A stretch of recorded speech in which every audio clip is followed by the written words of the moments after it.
के का भइल हो? प्यास लागल बा। लो है पानी के बोतल। बोतल के तो पानी बहुते पियले बानी, तनी कुआं के पानी पिए दे।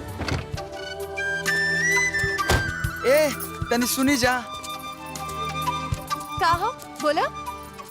बहुत जोर से प्यास लागल बा, तनी पानी पिया दी ना। काहे गाड़ी में मिनरल वाटर नहीं खेका? मिनरल वाटर रही तो रुआ से थोड़े ना कहती कि प्यास बुझा दी।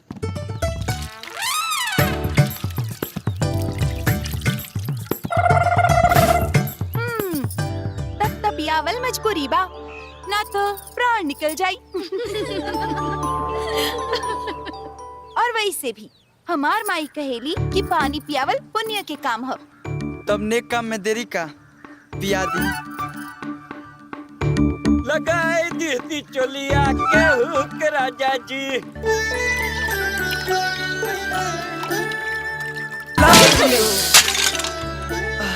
अब ते तहार तरास मिट गल होई।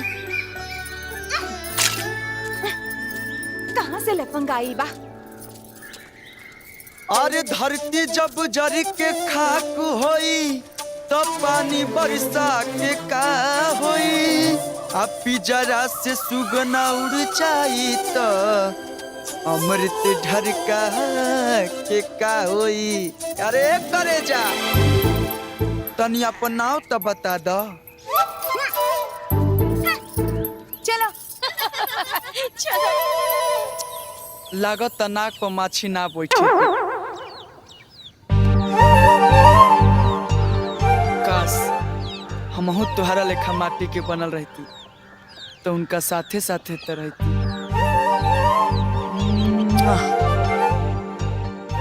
ए माई साच कहतनी, तोर क्रिया ई मटका वाली ना तोर बहू बने लायक बिया, बहुत सुंदर। ए गुलुआ का? अली बुद्धि भटक छुड़वा दे ना रे। अरे मंद बुद्धि, तोर बाप नहीं खे कमात का जो हमरा से भीख मांगा तारे? चल बैठ। ए तोरे बाप नियन हमनी के बाप ठाकुर साहब के मुंशी नईखन बेटा। बात तो सही कहता। ए भैया त जा सा हमरा बाप से मांगा सा, हम तो तानियो नियर ठन ठन गोपाल बानी। वाह बेटा, तनी भर सुरती पसीना तरह। अरे हाय हाय हाय, हऊ देखा पलटू यादव के पाड़ी जाती है रे। पलटू यादव के पाड़ी। होए होए होए। आज तो इतना के पटा के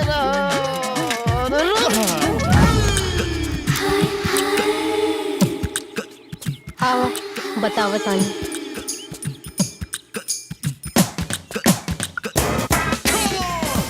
ई का करता मलेचवा?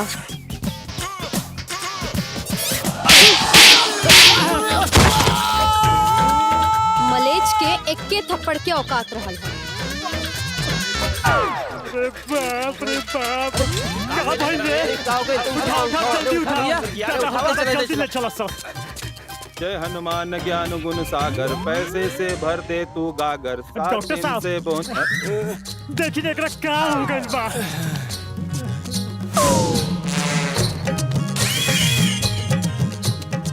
अरे ये तो चिंपैंजी नियर डांस चियर देले बा। लगाता बड़का सुई लगावे के पड़ी। लगाई ना, देर काहे कइले बानी? 2000 लागी। अरे सिखंडी के लइका हो, 5000 दे दिया। बस एकरा के ठीक कर दी। भगा गई नहीं हम, 3000 का नुकसान हो गई हमार। चला कोनो बात नहीं।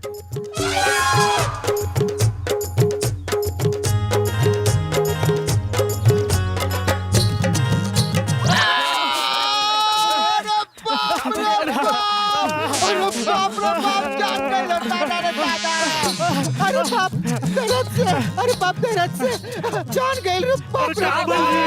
अरे लगा ना भाई के सुई ठेल देले बाप रे बाप।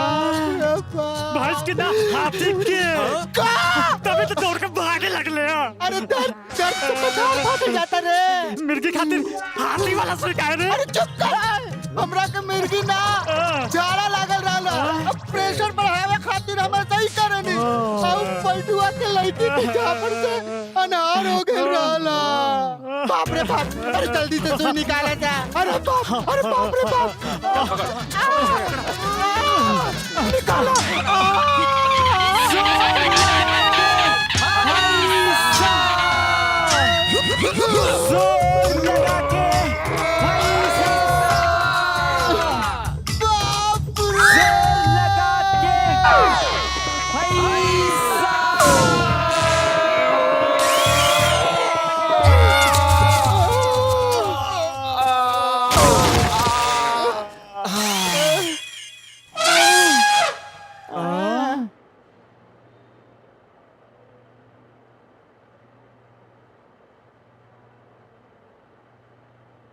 अब रउआ ठीक हो गइल बानी, आज डिस्चार्ज हो जाए। समझ में नहीं क्या बात माई, का करी का ना करी।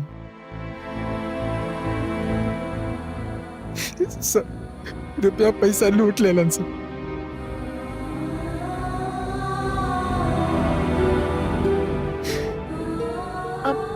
एकर मतलब बुझिया के ब्याह ना होई।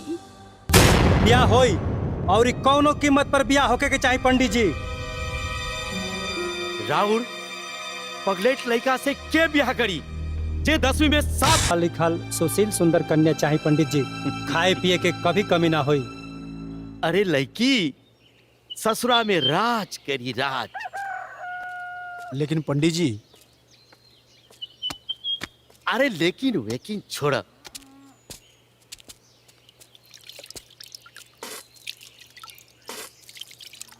ऐसा रिश्ता नसीब से मिलेला, नसीब से।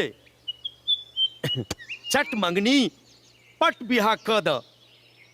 अरे पंडित जी, लेकिन बच्चे के परीक्षा के रिजल्ट तो निकल जाती। का लड़की के कलेक्टर बनीबो का? हैं? का पंडित जी, रघुआ पढ़ल लिखल हो के गवादे सन बात करता नहीं। पढ़ावे लिखावे के ये मतलब बा कि कलेक्टर बनी? अरे अपना घर परिवार के शिक्षित करी। ऐसे ही पता बा ना, लेकिन के पहला पाठशाला महतारी होले। बड़ा नेक विचार बा। तब तक रिजल्ट के इंतजार कर ही के पड़ी।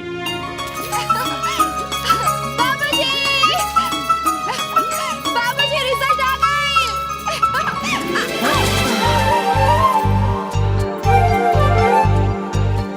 ये रही कुसुम, आप इंटरमीडिएट में टॉप की हैं, इसका श्रेय किसको देना चाहती हैं?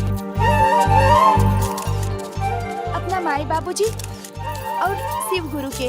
शिव गुरु, आजकल शिव गुरु की चर्चा दिन प्रतिदिन यूपी बिहार के साथ साथ पूरे देश में फैलती जा रही है। आपके टॉप होने में उनका क्या योगदान है? उनका आशीर्वाद। एक नहीं है। हाँ बोला। लखनऊ के बेटी से गांव जवार के छाती गौर से चौड़ा हो गई हो। अरे सुखरिया,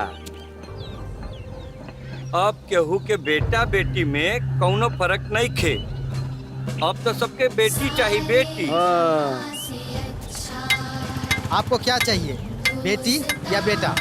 बेटी बेटी बेटी बेटी बेटी बेटी बेटी बेटी बेटी बेटी। कल्पना चावला और सुनीता विलियम्स ने इस देश की लड़कियों में ऐसी जान फूंकी कि कुसुम जैसी लड़कियां बिहार का नाम रोशन कर रही हैं। एक किसान की बेटी बनी बिहार की शान।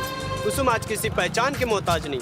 उसे सम्मानित करने के लिए प्रदेश के शिक्षा मंत्री विद्याचरण शुक्ल जी आज धर्मपुरा गाँव आ रहे हैं। अरे मंत्री जी, बेटा मंत्री जी आ गई ले।